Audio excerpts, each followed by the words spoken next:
नमस्कार, मी रेखा टेंबरे, राहणार वर्धा.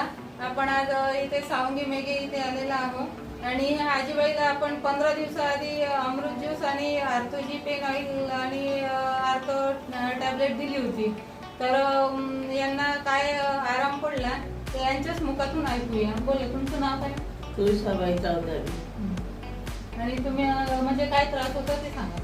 मी तुळसाबाई चौधरी बोलत आहे. मला खूप त्रास होता, पायाला गाठी आल्या होत्या. आज वाकणं नाही होईल, बसणं नाही होईल, संडासले लसलेले. आता बरं वाटते मला, म्हणजे 12 कम वाटते. म्हणजे 100% मधून तुम्हाला 75% रिझल्ट आलेला आहे. तर मग आता तुम्ही लोकांना काय सांगाल की घ्यायचं की नाही घ्यायचं, घेतलं पाहिजे की नाही चांगली कमाई औषधी आराम पडला त्या. आणि दुसऱ्यांना घेतलं पाहिजे की नाही घेतलं पाहिजे? घेतलं